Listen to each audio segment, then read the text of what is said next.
What's up, guys, and welcome to episode 11 of the Founder Academy. Thank you for joining me on this ride we've been on. So 10 episodes down, we're right into episode 11. So we're coming right into the tail end of FIFA 17, FIFA 18. They just released the ratings. I'm really interested to see what you guys think of all the ratings so far. They only released 81 through 100 so far today. So some of the names to note are Dybala was an 88. Gundogan stayed at 85, which I thought was surprising. Thiago got an 88 rated. I think Robert Lewandowski was 88 or 89. They improved his pace a little bit, but some really interesting ratings. It was the first year that you actually saw a little bit of movement and some real, big moves in terms of like guys overalls. Usually you see like silvers and bronzes kind of move, but the golds actually were kind of going up and down. So a guy like Thiago, for example, started off at I think 84 last year, and then they upgraded him to 85, and he's 88 this year. So big changes. So I'm hoping it'll be interesting once you start actually seeing some of the 80 and below, 1 to 80 actually. I'm surprised that there's that many guys that are actually below.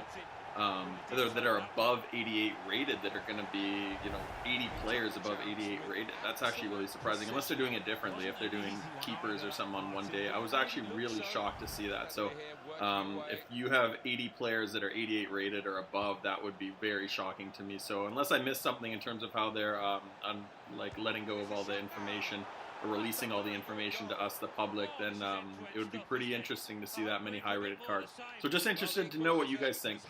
Also, if you get a chance, please leave a like on the video down below, or subscribe to the channel if you haven't already, and as always, leave any comments down below in the comments section so I can take a look and answer any questions that you guys might have.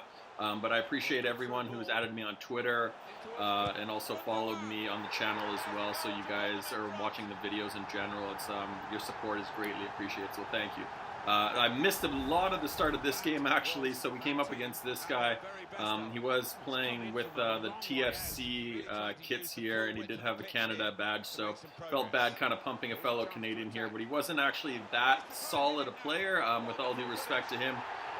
He was leaving a lot of gaps, and he was kind of diving in, so I was pretty surprised to see him that high up. It was only in Division 6, I believe we're in right now, or about to get into Division 5, or maybe we are in Division 5, but we're starting to get into some of the divisions where you're starting to get some better players. So, I mean, I guess in all fairness, you have had the whole year to play it, so I wouldn't be too shocked if you saw some guys kind of eventually just work their way up.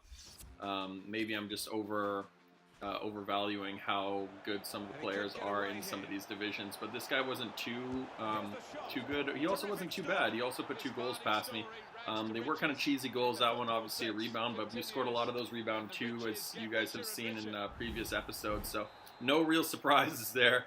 That happens from FIFA from time to time, so a lot of guys actually need to know how to shoot across goal and hit rebounds, and then other guys just kind of do it by accident. So it is one of those FIFA cheese goals, but it happens. Also, I'd be very interested to know what you guys thought of the PES video. For those of you that were able to take a look at it, I played the demo the other day, so now it's kind of interesting playing FIFA again, kind of seeing what FIFA plays like compared to PES. PES was a lot more realistic in terms of real-world football, but I could see playing online this being much more enjoyable because it is faster paced. There is more licenses, more players that you can use, and it was just a little bit more kind of competitive in that sense. I could see PES being very frustrating if you get a really good player that just held possession. You would never be able to get the ball off them. It's a lot slower. The goals are harder to come by, so definitely a very challenging thing. But I'm going to try and follow PES 18 this year. I kind of want to see how the pro gamers play it and see if I can get into it a little bit. I don't know if I'm going to pick it up quite yet, but I'm going to try and follow some of these guys on their channels and see if I can actually get into the game, because it did pique my interest a little bit. Playing the demo was a lot of fun. I do recommend trying it out. So as we come to the tail end of this game, as you guys can see, we were up 5-2. A lot of chances. This guy wasn't defending terribly, but he wasn't defending great. It was opening up. It probably could have been worse, as you see opportunities like that just ringing off the post. A lot of FIFA aids going on in this game, but we do come out with the 5-2 victory. What are you going to say about that one? That was a, very, very much so just a very standard FIFA game against, I don't want to insult him, but a lesser known opponent, I guess. So Kid Kyle, credit to him for playing, but didn't pose quite the challenge that maybe some of the other guys that we played in this division have. So we are 3 points away from relegate, or 3 points away from promotion there, and another couple of victories away from getting the automatic title victory. So we do want to, start pumping some of these guys and start scoring some goals here, because we do want to get out of this division, because we do need the coins to upgrade.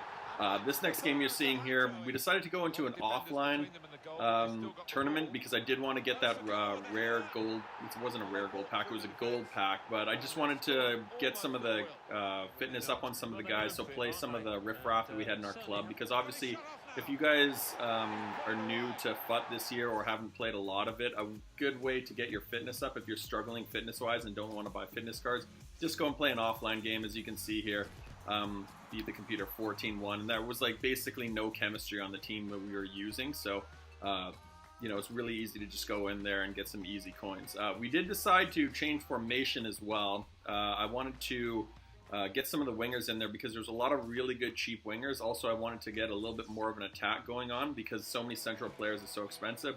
So we did sell Gabriel Jesus, and we did sell Dele Alli, and then I wanted to go in and do one of the SBCs. This was a real cheap one to do, the marquee matchups. It was Japan versus Australia. Really simple, as you guys can see. Pretty much got, I think, every player in there for 200 coins, except for one of them, maybe the right back. He was 350, and if I was more patient, then I probably could have snagged him for 200, or even on bid at 150, but I just didn't want to deal with it. 200 coins is 200 coins. You can basically do the thing for, 2,000 coins, if not less, if you've got players in the club. So it's very easy to do, and you get a rare pack out of it. You guys saw in previous episodes my belief on rare packs. You are going to get a couple thousand coins out of it at the very least, even by just discarding the players. But on the high end, you could get some really good players out of that. So we don't get really anybody good there. Shurla does go for a little bit, but the contracts are obviously going to be a big one. The fitness we can flip for, because these marquee matchups were out. He's only going for about 900 coins, so nothing really extravagant there. But things like player positions, do get a stadium. We get the Allianz Arena, so I can use that. And we can go get an injury card, an all healing injury card, and a loan pack. So the loan pack was an interesting little addition, because it will give us a couple more things, and a high rated loan player. So the high rated loan player obviously is big for us, because we can bring him on as another super sub. And look at that, Marco Reus. Marco Reus is a guy that I think I've gotten in every single FIFA, surprisingly. I'm not going to complain about that. Last year we got him in one of those FIFA untradeable packs that they gave us, one of those jumbo mega packs, I think, that had 24 rare players in it. And I don't remember why EA was giving those out, but we did get one of them around Christmas time, and I did get Marco Reus. And then this year I got Marco Reus as well in a pack for some reason, which I believe was untradeable on my main account, and I used him in an SBC because I wasn't going to build a Bundesliga team, and I wasn't really ever going to use him. So, bringing the rating up to 88 was really useful. So it was only fitting that we got him on this third account, or the second account, excuse me, where we do the Founder Academy. So as you guys can see here, we are going to start changing over the team a little bit, start bringing in some wingers just to mix it up a little bit. We went out and got Oxlade-Chamberlain, and we went out and got Memphis Depay, the Memfish. So I wanted to originally play a 4-3-2-1, but I thought I would try out a 4-2-3-1. I like the 4-2-3-1 in the narrow formation, but again, that doesn't really help us, because the right mid and left mid, do play so wide in this. I don't really like that formation that much, where they play really wide, because it isolates the striker a lot.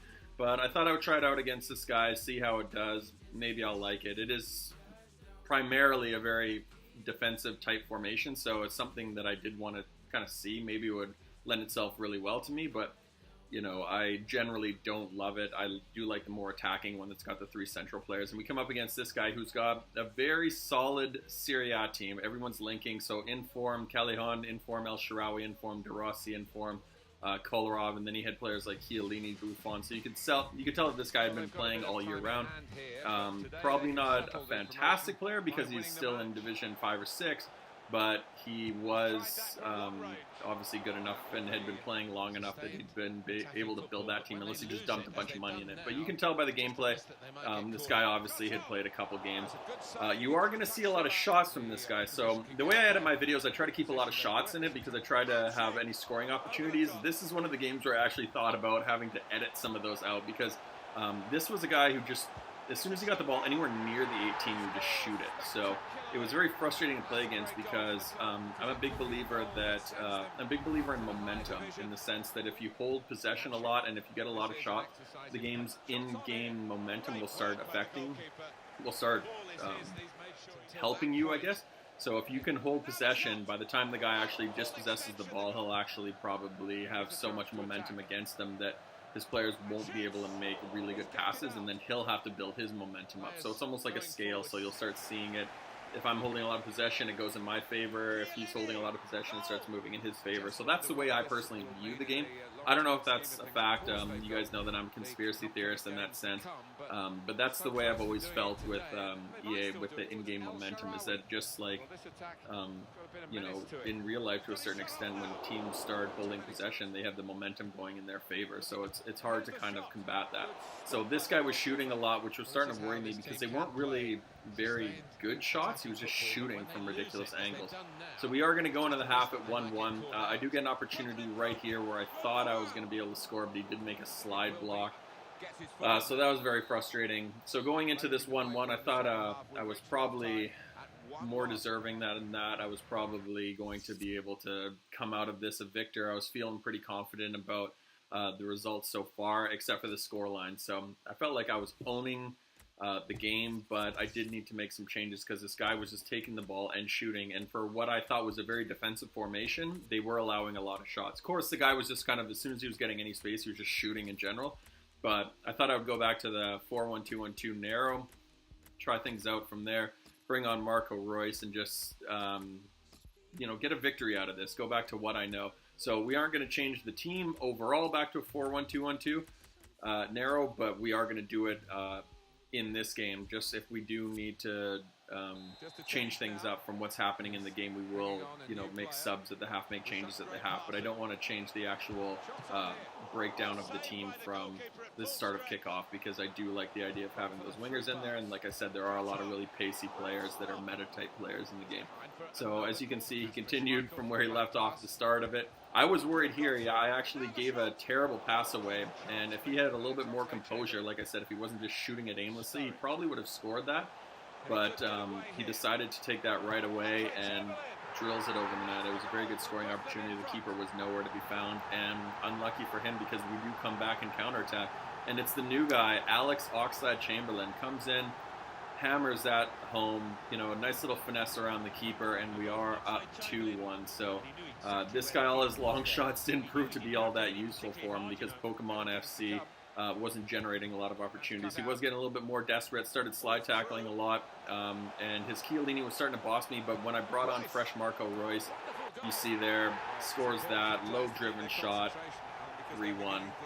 I felt like the game was pretty much all but finished here. I thought I had him in the bag, but you guys know in FIFA, especially 69 minutes, there's a lot of time to be played. I consider myself a fairly good player in terms of seeing games out. I don't allow a lot of goals, especially in this FIFA, where you can kill off games pretty good. In previous FIFAs, guys could come back and score a lot more spam goals, but credit to FIFA this year, because it is harder for them to do it. But with that being said, he does score right off the kickoff. This was actually a nice goal when I went back and looked at it. When I was playing it, I thought it was just BS, because his team was just breaking me apart. But if you actually look at the passes there, he was making some pretty nice passes.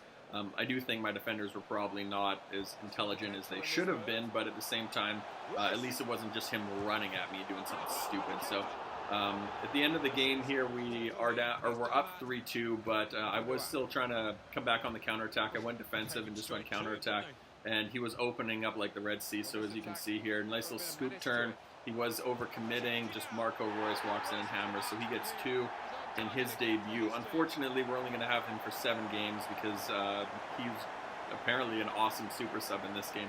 Never really had a lot of success using Marco Reus in the past. You know, I always found that he would just get lost, but you know, 2 goals in his opening game here as a substitute. I was actually really impressed with him. So he has really tight ball control, and he's a really good shooter. So somebody that I wish I had longer on loan. One of those 40-game loan cards would have been really useful. But at the end of the game, he was just trying to like go on all-out attack. So all I did was just try to kill off the game. I wasn't trying to score, because every time I would push forward, classic FIFA, when the other guy goes ultra attacking, like all-out attack, high pressure, team press, as soon as your team starts countering, they'll all get caught up and they'll all start running. So if you are coming against that and you just want to dead off a game, just sit back on, you know, defensive or ultra defensive or whatever, and just keep possession. Just keep real simple passes and just let the field open up for you. Don't like try to push forward, and don't try to force things through, because you're just going to get exposed and you're just going to get countered by some ridiculous nonsense. So as you guys can see here, the 4-2-3-1 second variation with the left and right mids wasn't working, so we are going to go back to the 4-3-2-1. I've used this in the past. I used it a couple FIFAs ago, and it used to be, I think it was FIFA, what FIFA would it have been? It would have been FIFA 14 or 15 maybe, where this was just like the meta formation, and it was just everyone used it. So I am used to it a little bit. I don't think it has the presence in the midfield that I quite like, but it does have a wicked attack. You do have 3 guys coming at the defenders, causing a lot of problems, so you are going to score a lot of goals. But you do have to be very responsible defensively when you're doing it, because especially when you do have the ball as well, the midfield sits very flat. They sit right next to each other, so there's not a lot of offset triangles that you're able to create. They do sit very flat, and it's almost like 4-3-3 in very flat lines. So that's the only thing I don't like about it. So you have to kind of play around with the player instructions a little bit and get them moving around, and also send players on runs a lot more using the L1 button or the left bumper on Xbox, because it is very frustrating to play with, where the guys just sit there in flat formation, so you want to send them on runs, and it's unfortunate that you have to do that manually, but it is what it is. So we come up against this guy. He did have a very solid EPL team. This was a very interesting opponent. So this guy, Luis, whatever his name was, he was on the mic the entire game. Thankfully I had to mute the audio so I didn't have to listen to him, but he was just talking, as you guys can see in the top right corner there. He was talking all game long. He was like screaming and yelling and getting all mad at the game or whatever. And he was actually not too bad a player, so it actually took almost 40 minutes in-game to break him down, because he was cutting the passing lanes off.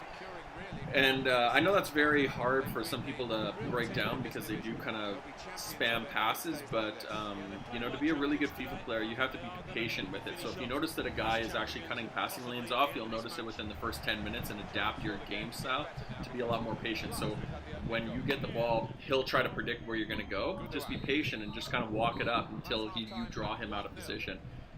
Sounds very simple to do. It takes a lot of practice to do, though, to really master it, because these types of guys are the ones that you're going to come up against in really higher divisions. They all try to figure out where you're going to cut, where you're going to make your passes to, and where they can cut your passes off, like your passing lanes. So you have to be actually smart about it. This guy was doing that, and I just made sure that I was really patient. So the possession was actually a lot higher than that looked. I mean, 56% on his part, because he didn't actually give up the ball that much, but neither did I. So when I did get the ball, I would just be very patient with it and then wait for those holes, because he was getting more frustrated and more panicky as the game would go on. And then he finally started attacking the ball carrier instead of actually just running and cutting out the passing lanes. I would just sit there and wait for it. So as you guys can see here, I made sure I waited until his defender bit, and then you send the player through. So send that through to Jamie Vardy, 2 goals. Jamie Vardy's actually been a really, really good addition. I've been very big fan of Jamie Vardy. As you can see, he got very frustrated and just tried to go off with the kickoff cheese there, but nothing really came of it. He was just getting really frustrated with the game, so he was starting to just make really rash decisions and start overcommitting players, because he was getting so frustrated with the way I play. And then things like that start happening, because you just have to be patient. Let them almost just frustrate themselves. And then he gets a penalty here. Against the run of play, he comes downfield, and unfortunately we give away a penalty. Nathaniel Klein, a little bit cheesy. You know, I don't know if I kicked out or if it auto did that, but regardless, a penalty nonetheless. You know, it was not necessarily with the run of play, like I said. It was something that wasn't wasn't happening. It wouldn't have happened. Like, he wouldn't have probably scored a goal at all because he didn't really have any offensive chances. But he does bottle it. I did think that this guy was just going to try to shoot hard down one of the sides. I just moved my keeper down one a bit to the left and just made sure I did that. And then we get another opportunity here. Shooter's keeper, Jack Butlin, obviously big time problems. Jack Butlin's always annoying to play against. And then we get our opportunity. So, you know, justice is prevailed here as we do get our opportunity at, you know, I don't know if he meant to do that, but we do get our opportunity at a penalty. So 1-1 on the penalties. We do give it to Ilkay Gundogan. He is the captain. I don't remember if I'd given him the captaincy yet, but we do give him the captaincy here by letting him take it, and he does miss, and he misses on the follow-up too. I thought he was going to put it far side, but Jack Butlin obviously sprawls, his big body comes out and ends up causing me a lot of problems and stopping that shot. So I guess that's justice right there, considering I didn't think our penalty was deserved and he missed it. And then I didn't necessarily think that his was deserved and he missed it, or I missed mine. So whatever, 1-1. But right off the save there, we do get a corner and we end up scoring, and Jamie Vardy, of course, gets his third. So this guy obviously did not like Jamie Vardy at all, because right after this he ends up rage quitting. So we do get our third here with Jamie Vardy. He was talking the whole time. He obviously was not liking that. He was not liking me watching the replays or whatever, and he definitely wasn't enjoying Jamie Vardy. And as you guys can see here, he did end up quitting out. So Luis did not like it. Luis didn't like that result at all. I don't know if we even had any other rage quits. That might be the first rage quit we've had in this whole series, because people think that they can come back against us because we've got such a terrible team. But we do end up winning. We get the promotion, so 6,500 coins, which is going to be really nice. We do need to upgrade the team, especially as we head into these higher divisions. We need to start getting some of these other meta players. Some of the positions are pretty solid. I'm happy with the striker. I'm happy for the most part with the attack. But two guys I did want to go get. One, N'Golo Kante, especially if we're going to play three in the midfield. You can use N'Golo Kante even at the highest levels. Just use that regular N'Golo Kante. We do end up selling Idrissa Gueye as well, so kind of mix that in here. So we didn't need him because we did pick up a replacement there, and obviously we don't need as many central midfielders. And we do get Chris Smalling, so we do get that overly meta center back combo of Chris Smalling and Eric Bailly, so that's going to be massive for us. And we do get Theo Walcott as well, because we are going to need some subs. I do need another right wing, or right forward, but we can just use him on right wing. He'll end up getting 10. And I think I want to get Mohamed Salah, but we need a couple more points in order to do that. And also, I forgot to mention that we did pick up a bunch of Deadeyes. So on almost all of these wingers, I'm a big fan of the Deadeye because it increases passing and shooting, as I've said in the past. Increasing the passing is something that's very underrated, especially for like wide players, even strikers. I prefer Deadeye. A lot of guys use, can't remember which one it is, but the one that increases shooting 3 and physical 3. I wanted to increase the passing and the shooting because I just believe that those are two more important stats. I just wanted to get those as high as possible because they are more the skill stats, and almost all, like I said, almost all of the wingers that I'm putting these Deadeyes on, they almost all possess very average passing, very average shooting. So I want to get those up as high as possible and make sure that we're going in there with some really deadly attackers. We are going to finish off the video here. We're coming into the last couple minutes, so if you've made it this far, I appreciate it. But it is some of the offline play. I cut it out so you're just only seeing a couple highlights of some of the goals. But like I said, we did go into the single player cup, so what I wanted to do was just refresh the players in terms of their fitness and get my main team all on 99 so I can head into the next division with 99 everything and actually play with Smalling and Conte, because the ones that I bought I think had some of the fitness down on them. Also, I wanted to get some extra coins from these games, as well as get the bonus gold pack that you get from winning the tournament for the first time. This is such a boring tournament to play because the teams are obviously on amateur and it's so easy. You can just walk in, you guys can see my team. It's like there's almost no connections at all. So easy to play. Just go in there if you want fitness and just take the odd game and play against a computer. Or if you just want to just take your mind off things and just go in for an easy stroll, you can just go in and and romp the computer 15-0 or whatever it is. But they're not super challenging, so I'm not going to put too much of it in these videos. I just kind of put it in there so you guys can kind of see where the coins are coming from, as well as some of these awesome goals that I scored. But as we do finish off the video here, I do want to thank you guys again for it, and I do appreciate all the support. So if you guys could leave a like on the video, and please leave any comments down below. Like I said, I answer any questions you guys have. I do reply to any comments, so anybody that sent me appreciative comments in the actual comments section saying that they like the videos, I do appreciate that. But any questions you guys have about FIFA 17, FIFA 18, I'm here to answer, because I do have obviously a lot of experience with FIFA, as well as from my time working on the game. So as we do finish this video off, I appreciate it, and I look forward to seeing you guys for episode 12 of the Founder Academy. So until then, take care guys, peace.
Too scared to take the risk in case you decline. Just be yourself, my friend saying.